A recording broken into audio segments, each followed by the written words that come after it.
Hi, thanks for joining me on HR Chalk Talk. I'm Brent Houchin, founder of Houchin Consulting and co-founder of Tech People Resources, also known as TPR. The HR Chalk Talk podcast is here to provide information to those in human resources, those in leadership positions, and those who simply want to know more about HR best practices. Today, I'm joined by my co-founder, Dana Turner, and we're going to be talking about the subject of working with someone who is opposite of you. I'm going to let Dana start. Hey everyone, it's been a while since I've been on the pod, but I wanted to share with you some insights that Brent and I have discovered about working together. We are complete opposites in every way. Brent is what I call a taskmaster, and I am a big picture person with analysis paralysis. Brent often has to herd me, and I appreciate it very much. But we've had to really learn how to make sure that we know how to work together in a way that is respectful to each other and also that doesn't stress the other one out. We've recently come up with some new techniques that we're using. We're constantly evolving, but this is something that we even do on our own. We definitely recommend this to others in leadership positions and help determine how to outline those goals. But with ourselves, we've even done this because it really does work. You know, one of the things, as she mentioned, I am a taskmaster. I will admit to it. I am not too proud.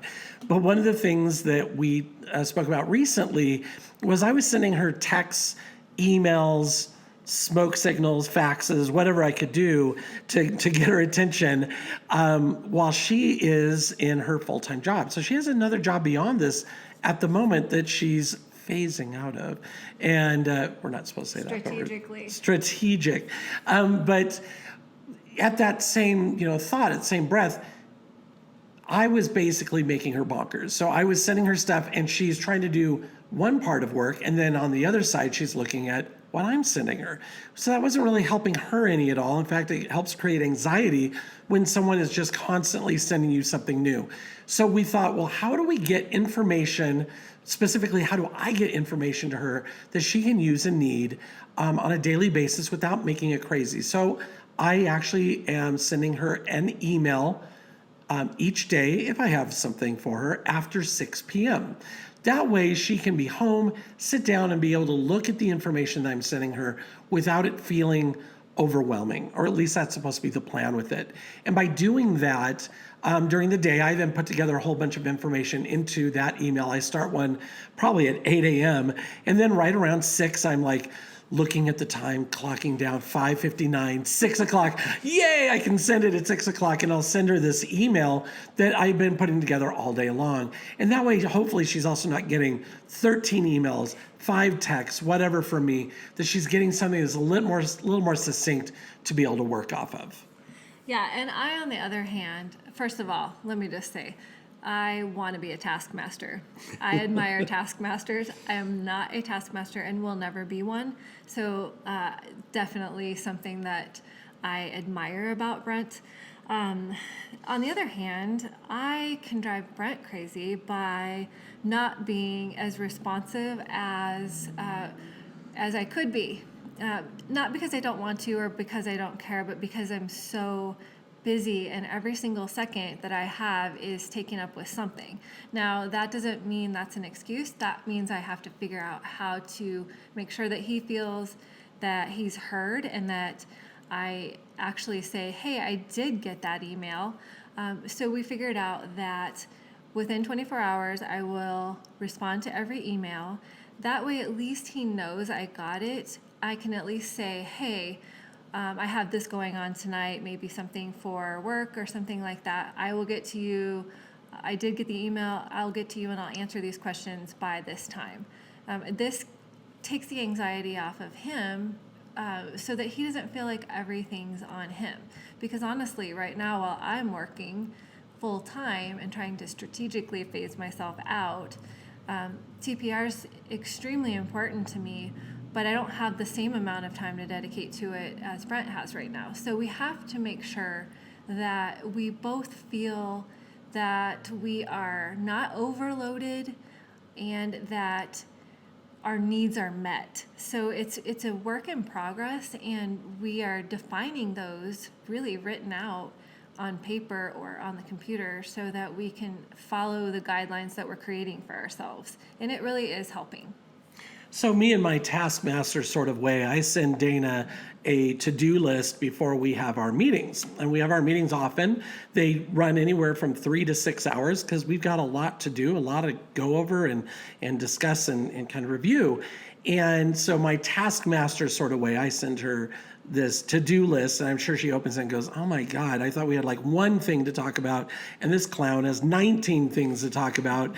But all of them, some of them are real quick talking points and some are a lot longer. But what's really good is we then come in to those meetings with expectations. We talk or send information prior to saying, oh, I do want to hit on this. Oh, let's find out more about that. So we are prepared through communication as to what it is that we're going to talk about, why we're going to talk about it. And then in that meeting, we're actually able to be more thoughtful with the time that we have in front of us, which is hugely helpful for both. And I think it's one of the greatest things that we can do. Another thing that we do, not just through email communication, but we will text and we'll uplift the other one. She sent me an article that I loved the other day, and I'm like, oh my God, this is awesome. This is amazing. This will be great for your blog. Dana has a blog, or which is called HR Fizz, by the way, or for my podcast, or to list on our website as an article. But we kind of lift each other up in that way as well. I was in a goofy mood the other day, and I made her like an employee of the month certificate thing. And I literally was sitting here laughing as I'm creating it because we need to laugh. I mean, that's one of the important things about working with someone who's maybe opposite of the way in which you work or the way in which you act, is make one another laugh. If you stop laughing and everything becomes so serious, then you've lost at that point, because now it's no longer becoming fun. It's becoming a task. It's becoming something that you don't want to have to do. So communication, I think, is huge. The other thing I would say is you have to be, in order to really do your part, you have to be willing to take a look at yourself and be self-reflective on how you can improve and committed to that. Because, for Brent, he's really self-reflective in that, I haven't had to even say things about his taskmaster ways, which I do really appreciate. But the way that he was thinking about it and trying to think about how it could be come across in the least stressful way to me, I really appreciated that. And in this week, I've had some time to self-reflect on some things about myself, and that I feel that I could improve my communication so that he doesn't feel that he's in this alone. And I certainly don't want that to happen. But if I'm not going to be willing to look at myself and try to identify areas to improve ahead of time, then it's always going to be on the other person to point out what is, not working. You both have to be able to, or all of you, or whoever's in the relationship of the business, you have to be willing to not only think about what is the other person doing to affect me in a way that I don't particularly like, or work with me in a way that I don't prefer. You have to look at yourself and be self-aware. And I think that we both do a pretty good job of that. So I think that goes a long way as well.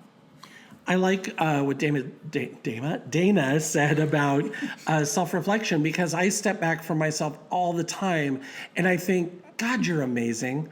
No, I step back from myself and I have to say, you're not always amazing. You're not always doing a great job. And you do have to think about what you're doing. And I think we both do a pretty good job of stepping back and trying to self-reflect on what does it sound like to the other person, what I'm saying or doing right now.